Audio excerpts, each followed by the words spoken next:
Welcome to the Danny Clinkscale Reasonably Irreverent podcast. Insightful and witty commentary, probing interviews, and detours from the beaten path. Welcome to Kansas City Profiles presented by Easton Roofing, and a completely unique and fascinating conversation with former Kansas City Royal and longtime Major League catcher John Buck. He carved out an 11-year career in the major leagues, making an all-star appearance with the Toronto Blue Jays, hitting 134 home runs, and showing real defensive excellence and fine-tuning with his pitching staffs throughout his entire career. The first 6 years were with the Kansas City Royals, and then after that he pretty much played for a different team every year through the end of his career before retiring at the age of 33 and moving on to being an entrepreneur, podcaster, to this day, as a matter of fact, and somebody who focuses on all different levels of instruction in baseball. Growing up in Taylorsville, Utah, an unlikely baseball hotbed, which coaching philosophies were well ahead of their time. They won championship after championship, sent a couple of players to the major leagues, and a whole bunch of players to college baseball. Focusing not on the physical, but also on the mental side of the game of baseball, something that John Buck has a real passion for, including the mental health aspects of our lives. He has always been interested in combining the athletic and mental side of the world of sports, and he does so to this day. It's a very, very interesting and varied conversation with former Royal and longtime Major Leaguer John Buck, and it comes your way on Kansas City Profiles, presented by Easton Roofing. More of Danny's Reasonably Irreverent podcast after this. I'm here with Joe Spiker, owner of Easton Roofing. And Joe, there's all kinds of roofing companies in Kansas City. People see their trucks, they see their ads, they see their commercials on TV. What separates you out from the pack? Danny, you know, there's a lot of roofers in Kansas City that are good roofers that can put a good roof on, but we like to pride ourselves on giving you a good customer service experience. From the first time you call, you're going to get a friendly voice on the phone.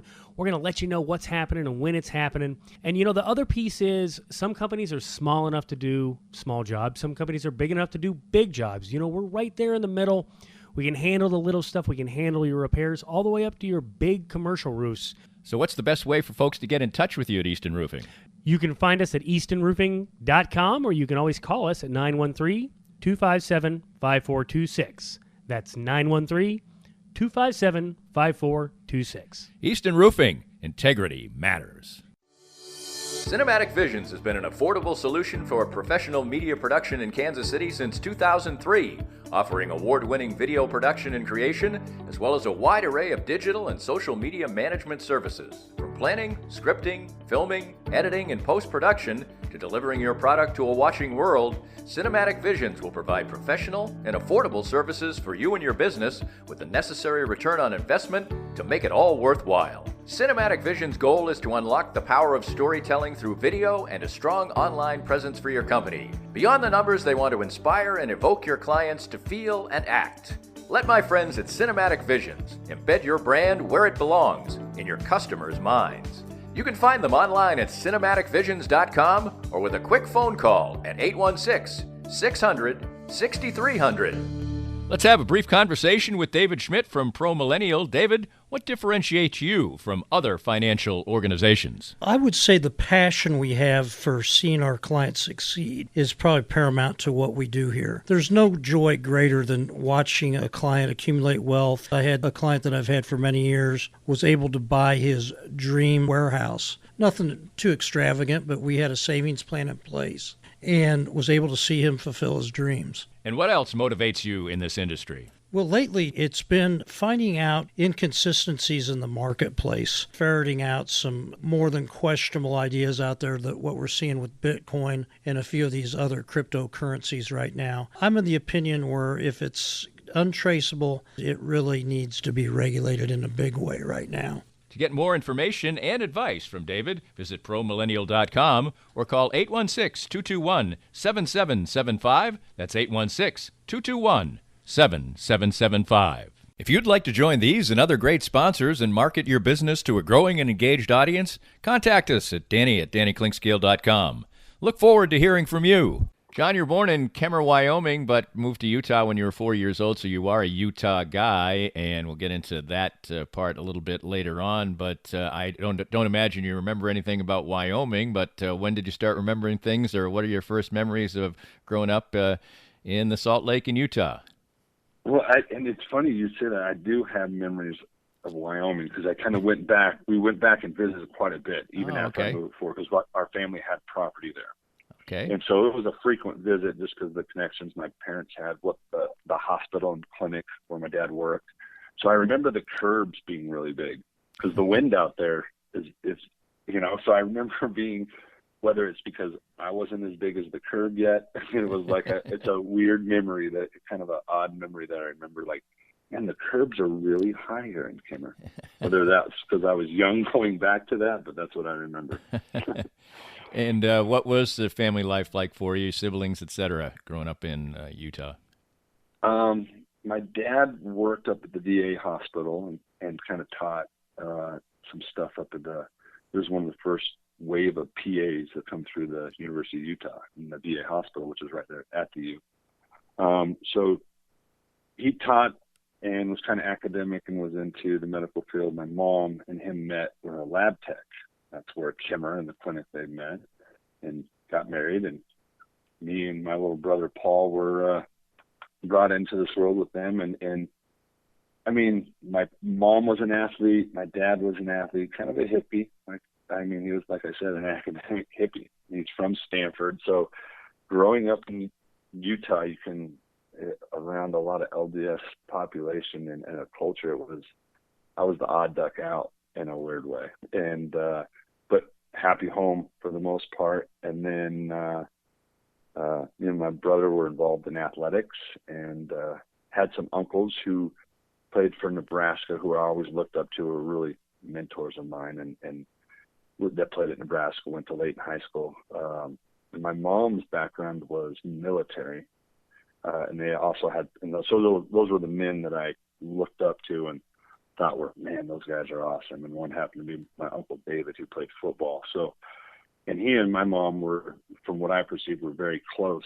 So the things that he said were like a law, right? There's this, at University of Nebraska, he's on the black shirt team. I mean, I was fully engulfed to that as we, early sports here in Utah, and him being at Nebraska, to where I felt like in my mind, I was like, I just got to decide if I'm going to be a football player or a baseball player. And I was that naive about it. And my uncle said that because at the time he was at Nebraska, which they had the first sports psychology department, and they had that psycho-cybernetics, kind of the perfect 1,000 perfect repetitions, those things. And so I was fed that when I was young. My mom was a skier and was like, hey, do this. Your Uncle David's doing this. These little drills to help you be ambidextrous in your fingers, typing and piano, do same type of drills, but that connection in your brain kind of fascinated me because I was dyslexic growing up. And I was like, hey, wait a minute. Here's an exercise for my brain, because I knew that things were harder for me to learn, but I excelled in this part of the brain. So I just perceived it as like, oh, this is healthy. And so I was attracted to that. When did you feel, well, first of all, you're a big guy. Were you a big kid? No, actually, I was a late bloomer. Right. When we first came into Salt Lake, like I said, my uncle, what he said was the word of God, right? As far as athletics and what I wanted to do with my body and things, because he was a very disciplined athlete. And obviously being, up for a Heisman Trophy with Irving Fryer, defensive back for Nebraska, he's a legit athlete. And that was my uncle. So he was taking, at Nebraska, they took ballet. Because what they were preaching is the awareness of the way they move their body through space and functionally move their body. Instead of just jerking clean and big lifts, it was functional. So my mom was a skier, and out here in Utah, it's a ski community, USA ski team and all that up here in our neck of the woods. Those are real athletes out here. And my mom was kind of in that realm where she loved skiing and knew that at moguls and doing flips and stuff in the ski world, they're athletes. Those are gymnasts on boards, right? And Mhm. I kind of put those two together, but I love baseball because of my influence from my dad and my grandfather on my dad's side.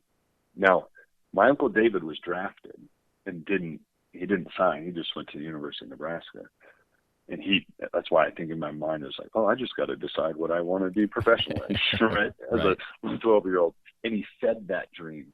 Like, he let me be creative with it to where when it wavered, because you're going to suck if you pick baseball. You're going to have a failing average, that I was able to roll that into positives and because of the things he taught me. And when I went into gymnastics, it was learning how to fail and then get back in the zone to perform the routine, whether it be high bars, getting over the fear as I did giants in one workout where my handle grip broke and flew off the high bar. Like, to get back on there and to do that first giant again, that's a mental athletic feat and a performance that I felt like it was a skill that I could do behind the plate and to the plate, that I could make people around me better. And I got that skill from gymnastics, and learning how other sports helped me with baseball, not to mention the physical part of, I know I don't have back and knee problems because how flexible I am. Right. I know I can run trail runs now because how flexible I am because of gymnastics. So I was small, but later, puberty was good to me. Now, you grew up in Taylorsville, and it seemed like that community was sort of ahead of its time as far as its approach to baseball and facilities and playing a lot and repetition and things like that. Oh, it's funny too, because this is how funny and serendipitous this whole ring of circle is. Do you remember Ron Sabota? Sure. Right. Well, his cousin, Steve Cramblett, who all that tradition you just talked about, he is the heart of that. He is the heartbeat. He is the person. He is the head of his time. In our 4th period class or 7th period class, we were reading and having assignments on heads up baseball. Realize it just everybody's starting, big leaguers are starting to get into that now. Right. Of this Harvey Dorfman. I was being fed that when I was 14, 15, starting to drive, when puberty was happening, when my parents were going through divorce, when my brother was having some mental issues with concussions, like real life stuff. And those skills helped me not only perform, but also be aware, because I had education from my father psychologically, how the dopamine in the brain, I understood that at a young age, and what finding your focus point, getting your breath 6 to 8 breaths, unhinging your jaw. I knew what Harvey Dorfman was saying because of Cramblett's classes.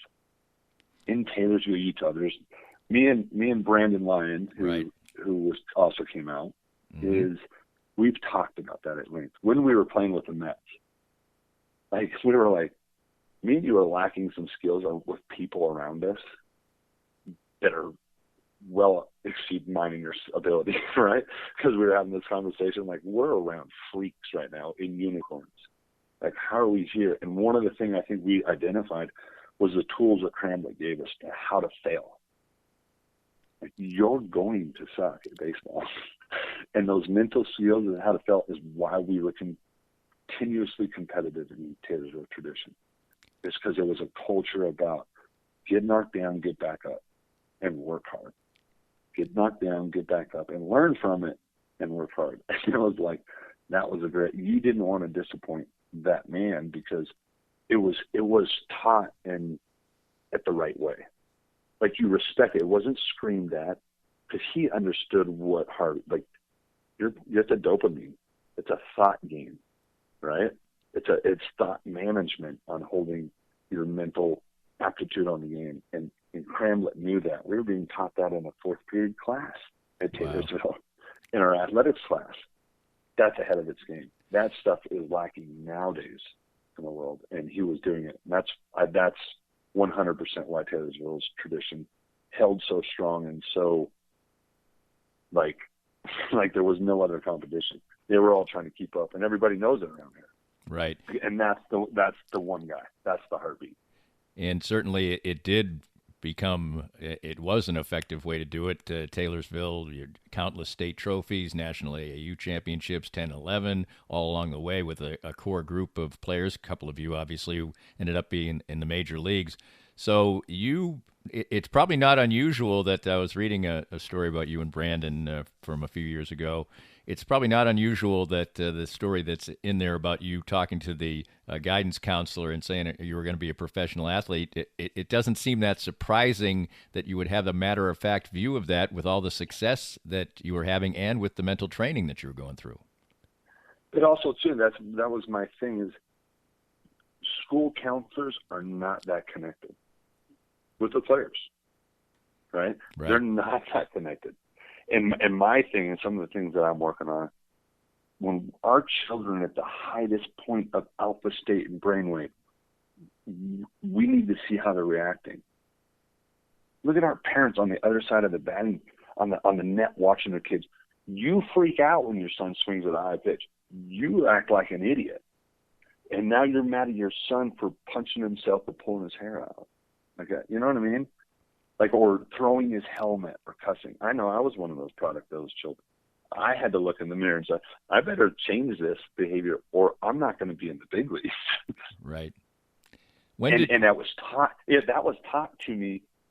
And the funny thing, the manager, Mike Littlewood, who's at BYU University, right?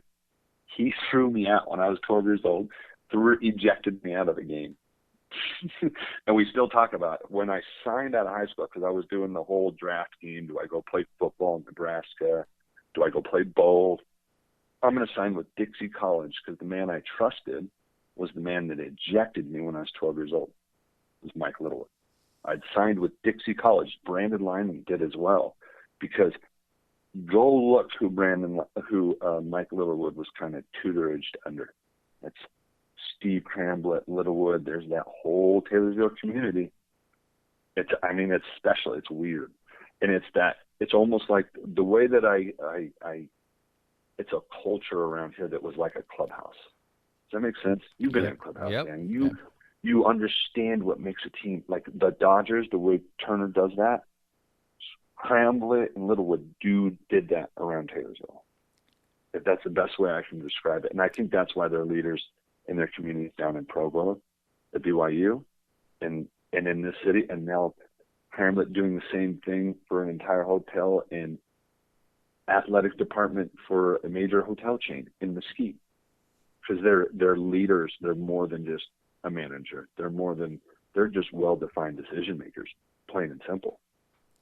And they affect people that way. I know I was a product of it. Right. That's why I didn't hit 300. I tricked people with my hitting that I had the power, but I made everybody around me better because of those two men. Right. Well, you did become a big-time prospect. You were drafted in the 7th round, but your defensive skills were great. You did have some power, but it wasn't going to be, as you said, there's going to be a lot of bumps along the way, and certainly the first bump in the road probably as a professional would be when you get traded. The organization that brings you in, and you're supposed to be, and you are a very highly rated prospect among the top 20 in baseball, and then you get traded. And that would bring you to the Royals, the place where you played far and away the most. What was that like, the initial trade? Well, it was funny. We were playing the Royals. We were playing the Royals in New Orleans, right? We were in a rain delay. Shocker, I know, being in New Orleans, having a rain delay. It was like a standard, like BP, play 2 innings, rest for 45 minutes, play the rest of the game. That was like the standard night in New Orleans. So we were in that pattern. And Jersley, which the whole league loved because he's another one of those infectious leaders, which I got to be under him, part of him when I was with the Royals. He was on the other side. And this is before I knew Jersley, the manager, and who was at Omaha. We had David DeJesus was out there, who became, one of my best friends, still is. He was playing center field, and during this rain delay, there was all these top trades because I was the number one prospect. You had Beltran out there, the big trade, the Astros thing going on. So it was like, something's going to happen. So we're sitting there on the couch, and then all of a sudden, Maloney comes, and I think he's the bench coach for the Cardinals right now. He was my manager, and he's like, "Hey, Bull, need to talk to you. Bring your stuff," and because everybody knew what was going on. So Tim Perpura, I believe, and was on the phone, kind of said, "Hey, we traded you. This is probably what's going to happen." I said, "All right, cool." And he goes, "Hey, John, heads up. I think you might be going to the big leagues." So he was kind of the first one that was kind of telling me.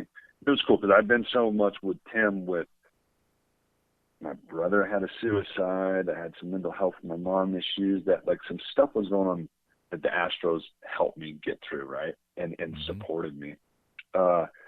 And then kind of handed me off to the Royals, and so it was cool to hear it from him, and then to have the his name, Allard Baird, call me and say, "Hey, we need you in the big leagues now." It was like, whoa, here we go. And next time, the next morning, I find myself at the airport with David DeJesus, and like, here we go, dude. We got this kid from New Jersey, Hoboken,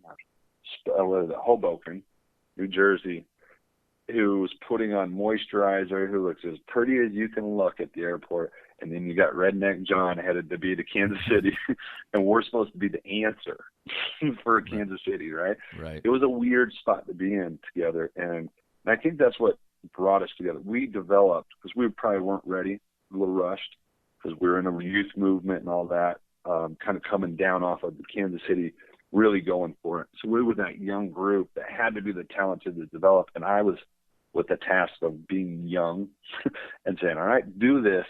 So I had to do a lot of learning on the fly, which I think enriched who I was and the value of me, what probably got me a chance to be on some playoff teams and have that experience to be in the spot to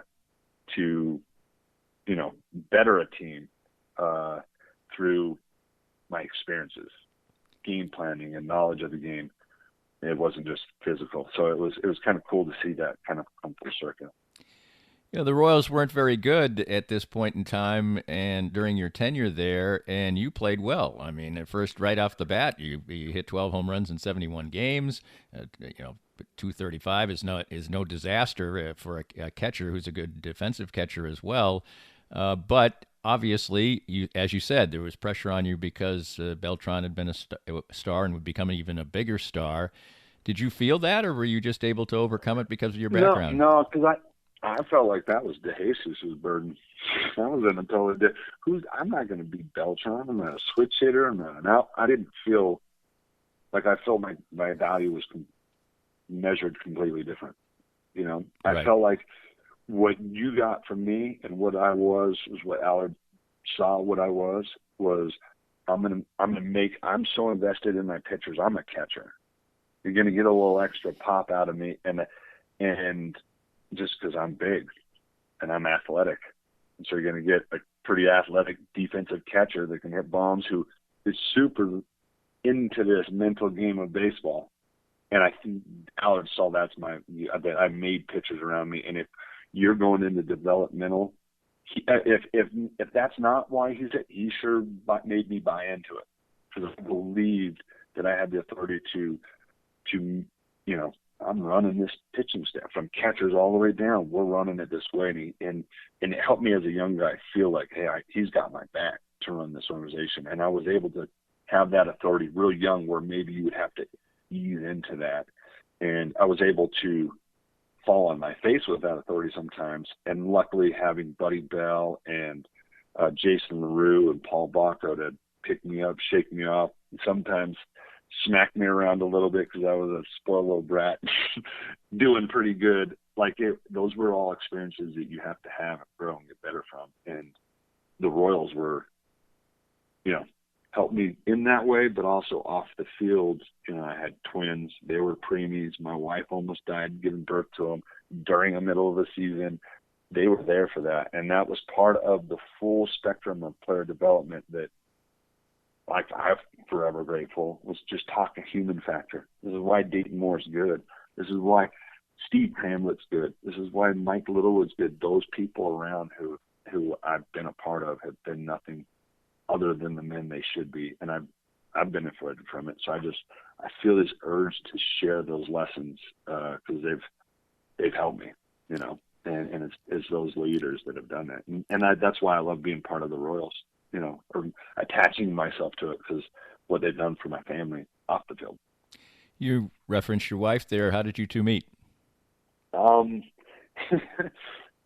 We were in high school growing up around Utah. She was an athlete. She was a good volleyball player, softball player. So the attraction was like, that chick has, as a catcher, that chick has really nice hands and really good hamstrings. So as you're young, you know, you're 14, 15, but then talking to her intelligence was just the most attractive thing, and how she just was so accepting of everybody at a very young age. You know, you get cliquish and little, like young. Right. That's just not her. She was just accepting everybody. And remember, I was growing up in a very LDS community where I was not. And this girl was very LDS, right? And so I think I taught everybody how to cuss around in Utah. She judged me on my actions and who I was. So it was like, this girl's special. And so I was attracted to her. Now, being said, I was the little hellion. And any smart, intelligent girl, she was kind of like, let's take our time with this girl, with this guy. But, you know, I'd pursue her. She knew it. There was this one point where I was a bet. You know, these dances where the girls got to ask the guy out on right. date. She just figured I was a for sure thing, and the girls were playing their little, you know, spin the bottle or truth or dare. I forget what the game is. And she was, I'll go jump buck. Because I played volleyball. I was cool with her. And if all else does, she knows I like them. She could get a little kiss, you know. I think that was her game. But she didn't know. I'd show back up the next day. And I would show back up the next day. And she tells the story is the next day I just walked up, grabbed her hand. And she was like, whoa, what are you doing? So she can't run from me. I can run too fast, Danny. So I asked her to marry me. Long story short. How young were you? We got married fairly young. And I think it was weird. I got the vibe that it wasn't like baseball itself didn't really like it, right? Because I think you get responsibility and real responsibility to add distraction. Like I said, it's a thought game, right? Your thoughts can go elsewhere because they should go elsewhere. And it's hard to compartmentalize. But I felt like in my life where I was, things that were happening in my life, you know, my parents, my brother, and all of that stuff, I felt like I was an old soul, had dealt with stuff, so I was ready. But this girl was like my rock, you know, and we just made each other better in all the right ways. And so it was just, I don't know, you know, and she's just continued to make me a better person. Like, go.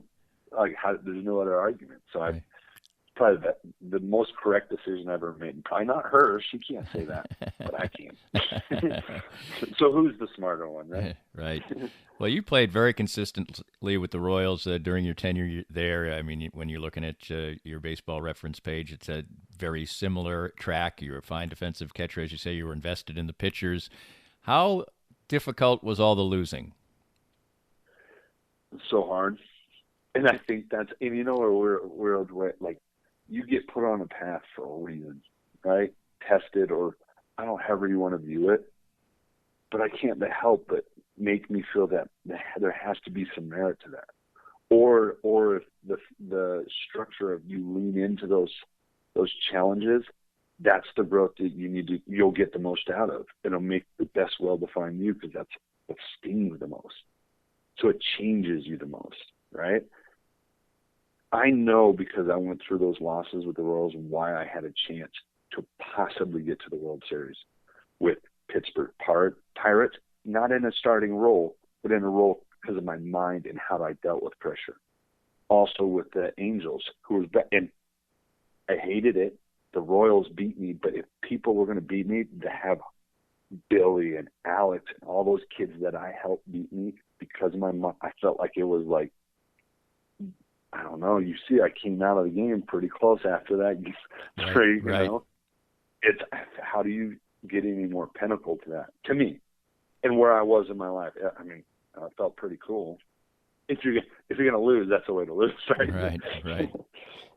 So, but it helped me. It helped me learn from it. It helped me be able to appreciate it, right? And deal with life, because there's so much good. I didn't get that ring, but guess what? I can probably get it a different way, and it feels that gratifying. It makes me, I don't know. The Royals helped me be a more well-defined dad and decision maker, not just a baseball player. Right. And that's, I don't know. That's what I've gotten out of losing because of that. You played. Yeah, it sucked. Yeah. It was the hardest. And the funny thing is, TN, and look at all the players once we went off. Right.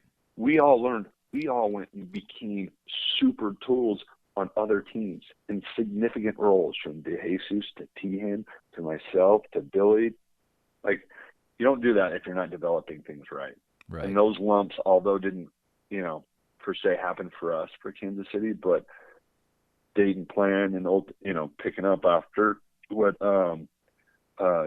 Allard Baird set out to do and taking the pieces that he did do good, and then the things that he was falling short of, executing and doing it. Because I am on the Royals fan club, I'm giving Dayton more likes on his Instagram. Let's just say that. More of Danny's Reasonably Irreverent podcast after this. We're here once again with Dr. Brad Woodle from Advanced Sports and Family Chiropractic and Acupuncture. Springtime, good weather's finally here. People want to stay active, and it's your job to make sure that they can stay active, and be healthy. Danny, we see a lot of not just weekend warriors, but people that every day are having that want to get back to activity. Whether you're starting with walking, jogging, or maybe that first 5K of the year, we want to help you out. We specialize in taking care of all ages, from kids all the way to grandmas and grandpas, but absolutely specialize in getting you back to full function and keeping you in great shape. So in short, how do we go about doing that? The first thing is to schedule a consultation with one of our doctors and therapists so we can see how you move and how you're supposed to move. Based on our assessment, we can put together a short treatment plan and a set of goals to help you both feel better, function better, and most importantly, stay better for this year and many years to come. Learn more at asfca.com/Danny. That's asfca.com/Danny. We're here with Michael Barber, the CEO and founder of Microlight Corporation of America, the world leaders in laser therapy. And Michael, tell us a little bit about your product. Our device is using a particular wavelength and power to reduce pain and swelling. My background is surgical lasers, but I've been involved with this particular device now for about the last 20 years, actually. And I know that it works because I've had it There used you go. on me as well. And tell us about the relationship you have with your company and Canaway. It's what I call a strategic business relationship, in that Canaway, the leader in the field of the cannabinoid systems and CBD oil, but our device used in conjunction with Canaway CBD oil gives a better pain relief outcome for the patient. And if you want to get that pain relief outcome like I did, you can reach their local representative, Sherry McCants, at 515-208-6312. That's 515-208-6312. Most of us have experienced auto accidents, and it's no fun. And even less fun is trying to work on the insurance aspects afterwards and getting full value after an auto accident. I'm here with David Cowan from WreckExpert.com. And David, you have an unusual and important niche for people after an auto accident. We have a passion to teach car wreck clients what they deserve. Getting your car repaired only fixes the damage and the paint. Getting paid for your car's loss in value is called diminished value. Chances are you've never heard of this before because most people aren't looking out for you. We help people collect thousands to tens of thousands of dollars for their car's loss in value after the wreck. And if somebody wants to come to you for that, what's the original assessment cost them? We offer a free review of any insurance claim to see how we can help. You can't beat that. Great expertise and assistance in getting full value after an auto accident from David Cowan. Visit WreckExpert.com and learn more. Time to spend a few minutes with my good friend Jeff Dillon from Dillon's Heating and Cooling. And Jeff, what differentiates your company from others in the industry? Plain and simple, we're honest.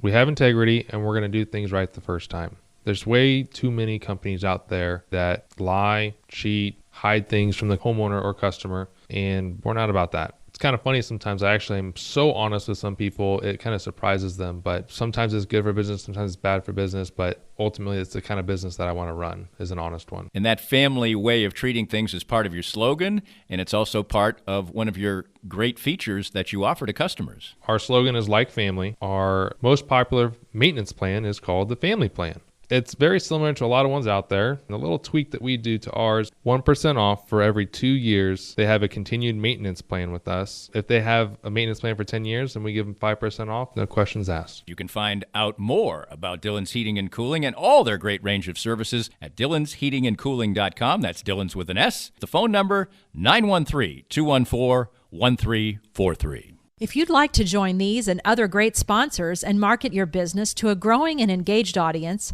contact us at danny@dannyclinkscale.com. Look forward to hearing from you. John Buck is our guest, and he had a long Major League career and 6 years of it, the first 6 with the Kansas City Royals.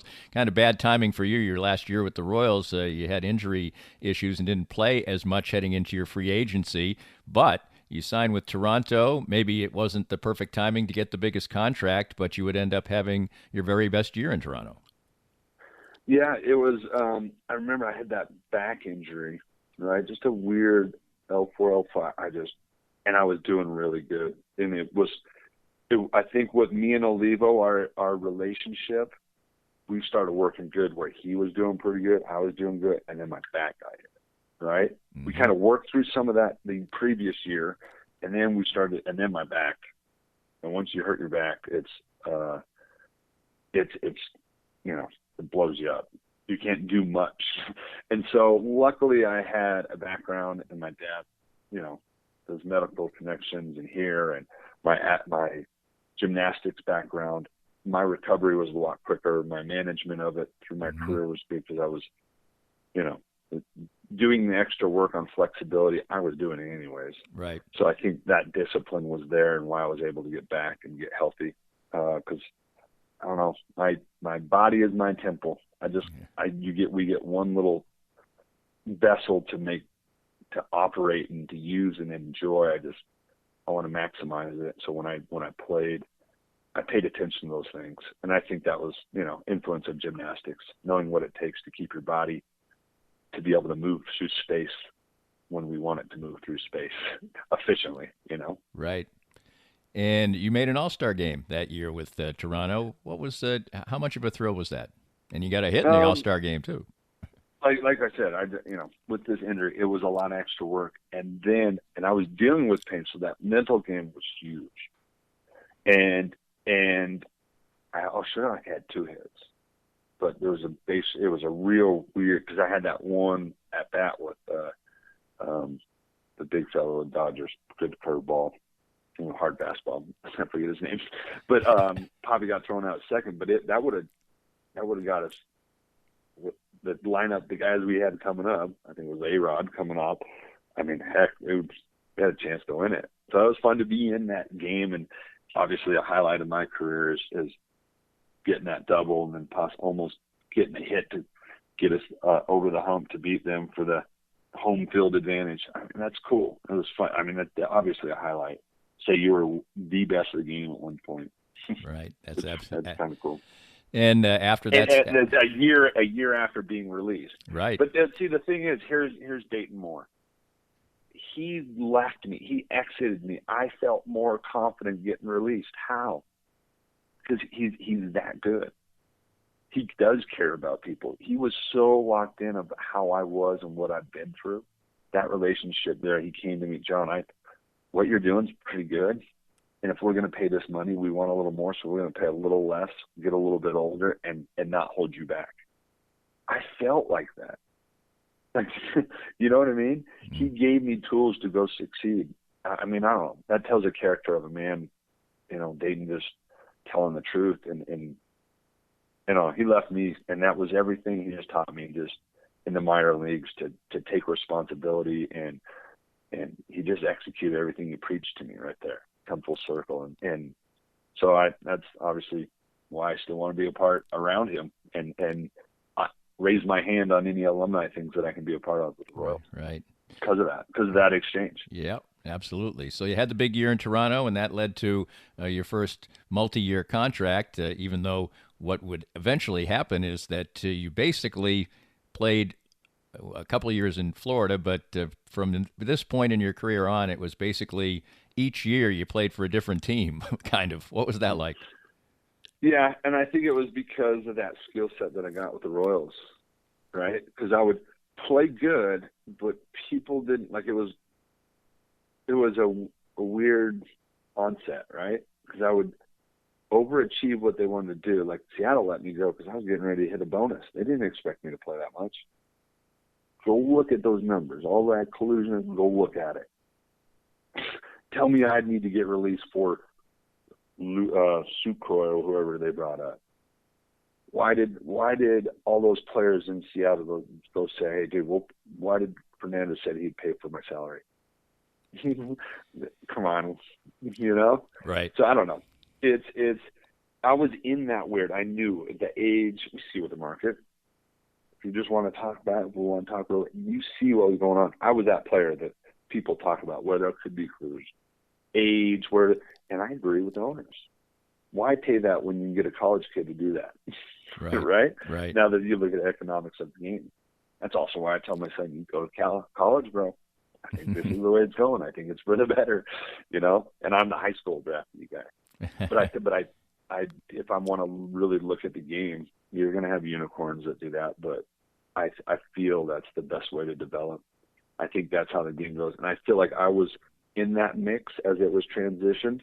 So I think that's why those 1-year deals kind of happened in there. Mm-hmm. If you don't want to go all, you know, I don't want to go too players union owners fight, but it's kind of, that was my experience in the whole thing. When it came time to walk away from the game, was it difficult for you? You were only 33. It was kind of weird. There was some stuff going on behind doors with the players union and also with the league, where this technology thing was coming up, right? I was heavily involved with creating a thing. It's in the collective bargaining agreement. You could check it out. If anybody cares to. But it didn't happen.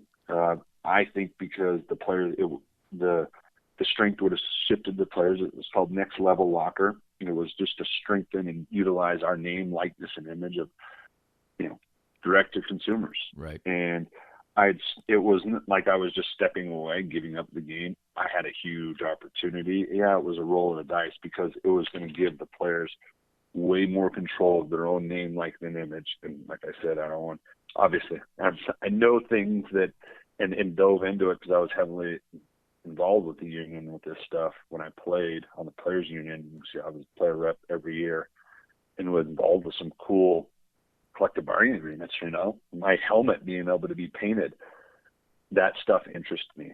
And that's also why, you know, creating lizard skin and getting into the entrepreneurial thing after I transitioned out of the game, that stuff interests me. And so I thought, wow, this is a cool exit. So if I'm going to leave and I'm not a starter, it's hard for me to be a backup mentally. I want to be home with my family because now they're not traveling to the cities where I'm at. Right. It was like, all right, I won't go home and try this entrepreneur and do it from my house, you know, and try this Next Level Locker thing. And I can provide value to players that not getting pensions. And that's where my head was at. And it just didn't come to fruition. I think some good things that were fixed, and the players union and Major League Baseball are doing a better job. Just because it was at the forefront of what the heck this phone is and how it's changing how we teach and reach people, right? Mm-hmm. And to be a part of the, you know, how baseball and the union are going to see things going forward was kind of cool. So I thought, man, that's history stuff. If you're going to be a part of the game, that's a good topic to help you exit the game. So unfortunately it didn't happen, but the knowledge that I have has led me to what I'm doing now and given me the life experience in the highest of competitive environments, watching the best in the world talk about collective bargaining agreements, about baseball and owners. I don't know, you can't get that education at Harvard. Harvard does education on what I got to sit through. So it's kind of a unique lens for a high school athlete to be involved in. And you have gotten involved in so many different things. You obviously made a considerable amount of money playing baseball. You were wise with it, so there was, not the kind. Well, let's clarify that. Remember, the one decision I did was marry my wife. Now, I don't know if I can take all those decisions of being the good one with money, Daniel. Let's just be transparent with that. I would be the kid that would run out and get the stupid car that was on my wall, because I tried to until my wife slapped me and said, "No, you're going to get a Honda Accord, nerd, and travel the country." I was like, "Well, I could do it in a sports car." She's like, "No, a Honda Accord, John." So this is the way my wife thought out of high school, giving me advice, which Honda Accord with a bubble on top was the greatest investment I've ever made out of high school. So from that point forward, I figured it was probably best to follow her guidance. She's a valedictorian, got into accounting because we saw that at a very young age. I don't know why we knew. We just saw us as partners, and that was going to be her role. I picked the smart one because it was awesome and attractive to me, because she made me better in that arena and not judged me as being dyslexic, but showed me like, hey, this is a strength in baseball. You learn in patterns. She's the root of all that, and made me feel confident with it. So money-wise, I've kind of let her lead, and it's worked out, right. and it's made it so that I can have flexibility to do all the crazy things I want to do in a smart, methodical way, systematic way, to where I can have fun with it and not be in danger of, not seeing the hidden snakes in the grass that I think I would have fallen into if I didn't have her helping me along. Right. Well, give us a picture of where you're at now and the many things that you're involved in, including initiatives on mental health and trying to teach parents to be better coaches and parents around sports and high school sports. And there's some thought about coaching. You got a lot of things going on, my man. Well, I think what it is once you start talking about mental health in sports, it's so needed. So all these things pop up. Hey, we need it here. We need it here. And really, I tried to do a complex, out here in Salt Lake, and it fell through for one reason or another. City, those things can happen. But it was a good dying try, and things weren't right. Since COVID happened, mental health became an issue. I just felt this burning desire because of my brother and his suicide, and just the topic of it. Salt Lake City is like, we're not good. We're really bad. We're on top of the charts in the world. And so it's just in my own community immediately, I feel like I have a platform where I can make a difference. And having baseball, hitting through healing, and doing some of the things I'm doing with veterans, there's tools that we can give to the public through hitting on a neutral ground to where they can understand when they're starting to feel these things or this self-talk happens. Guess who else used the same drills as a mentally unstable person? Guess what? Derek Jeter. His self-talk is the best in the world. Let me show you the tools, because it'll help you be a better, well-defined decision maker in any walk of life. It's learning how to do that, and that's why he's a 1%er. He's doing the same thing running a team as he did playing shortstop, because the zone is the zone, and he knows how to activate it. You've been very active in youth coaching in Utah and the baseball world there. And now there's some opportunities that may be out there. Do you see a future in coaching for yourself? Well, I think I was put on this earth to coach. Like manager, why do managers coach? And what capacity that is, I don't know. The way that do I want to be a manager? Yes. That's what I said to myself. Like when I'm done playing, I'm like, what do I want to do with my life? I want to coach. Who do I want to coach? My kids. Right? And if I'm going to coach my kids, I'm going to be the best at coaching kids, because I'm the best baseball player to walk the earth. And if I said that to myself hitting and learning from the greatest in the world to say that, because that's what Mike Trout, that's what A-Rod, that's what Jeter say to themselves. If I want to be the best coach for my son, why would I not say that? Why would I not go the same way? And it just so happens because of the platform, I know that opportunities come to me, but that's because I've done it the 1% way in another arena, so it gets a little more attention. But Danny, you've been around athletes. You know what I'm saying. The unwaverly discipline of Alex Gordon, that's a skill that's learned and practiced. That's not just given. Right. He's had to work for that. and I want to share that with the kids. And so I started a podcast to just feed that still burning, because I feel like that was my first real swing and miss strikeout failure, because I thought big leagues. That was my big egg. Got it, right? Start a business with lizard skin, Buck Athletics, did it, sold a patent and a business. Check. Another big goal, do a complex, right? Fell on my face. I didn't get it done. It was like a striking out with bases loaded in Yankee Stadium as a Royal, It's like, that was the only thing. It was a failure like that. So to fall upon and learn through coaching Little League to get back up, to start plugging away, to go at it again, it has a similar feeling. And I don't know, I feel like I'm in the middle of an at-bat. There's a comfortable feeling in it. And that's having purpose. Having a purpose to your at-bat, having purpose to life. It's the same fundamental thought process. And just using baseball as a platform to share that, I think it's relatable, because it puts you in a fun passion zone, a nice brainwave spot for the normal person, the veteran, to get away from the things that are giving him post-traumatic stress. Let's talk about an at-bat. I like those when I can give tools like that to a human. I don't care about the hitter, a human. And those are the things I want to share, that I know that we can do a better job in Little League too. Right. It's just the zone is the zone and right is right, whether you know it or not.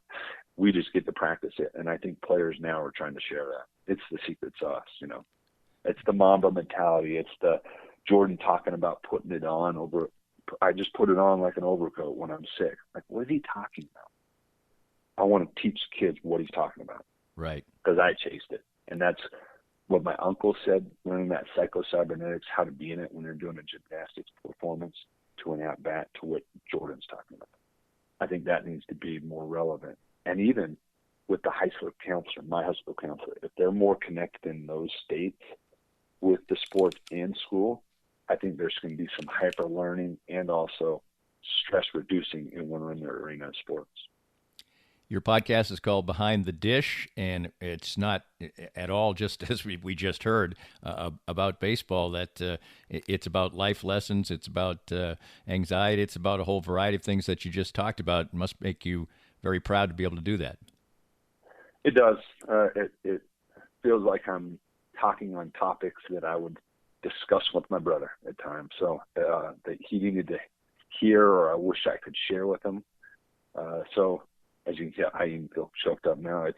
It feels like I'm doing God's work. It feels like it's nothing but love. And when I've associated it or arose topics with that passion, it seems to put out a good product. And if you're going to have a conversation for an hour about things that really move people on a platform, I feel like my brother's Paul reasons to spread, take it to the masses, if you will, of tools to help people with mental health in my brother's name, where I can do something. It feels good for me, and I feel like it would make him proud.